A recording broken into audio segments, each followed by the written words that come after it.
returning to the land of their forefathers in search of inner peace. It has its ups and downs, of course, but I love being near the water. I love the peace. It's taken time for Cicely Williams to adapt to her new life in Ghana, but she was pushed to make the move, saying she no longer felt at home back in the United States. Right at that time where we had a lot of killings of black males and black females by the police. Trump was just getting into office. So at that time, my family and I decided that we were ready to come back. The Cape Coast Castle was once one of the main departure points for slaves that were being sent to America. Tens of thousands of Africans left the continent from this very hall. Right. So if you survived your stay here, this was going to be your last point of call, door of no return.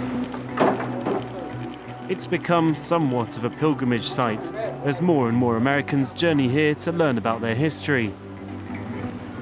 And you know why I am African. Or how you became African. She knows now that this is real. Ghana has labelled 2019 the year of return. The government aims to attract more of the African diaspora, just like Candice and Stephen Williams, who left Baltimore 2 years ago. A radical change, they've even adopted new names. Welcome back home. Thank you. What's your local name? My local name is Kojo. Kojo. Monday born. I'm Kofi. The market organiser is thrilled to see that Americans are moving here. They've been out of the continent for a very long time. They've acquired a lot of knowledge. Africans still need a lot of knowledge to develop it. Yeah, we've seen a lot, so we are happy. And I, for one, am happy.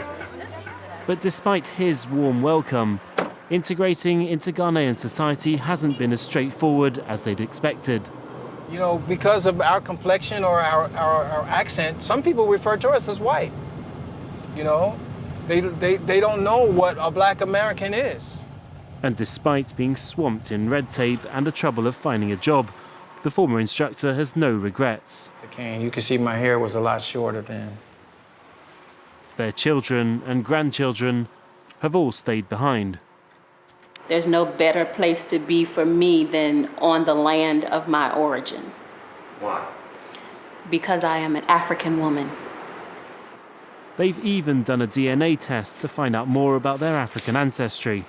I believe this one is yours. The couple are planning on starting an organisation to help other African Americans who want to make the move to Ghana. Nathania took the leap over 20 years ago when he moved here from New York.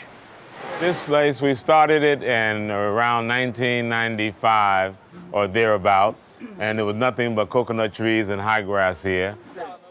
He opened this hotel near the Cape Coast Castle. He's seen generations of African Americans settle here and says misconceptions about the continent are almost a thing of the past. African Americans are now opening up to the reality that Africa is not a land filled with jungles and people living in tree houses, and you know, people are seeing that there's real development and growth and opportunity going on in Africa. Some are looking to reconnect with their past, while others seek new opportunities. Several thousands of African Americans have already made the move, and the trend is showing no sign of slowing down.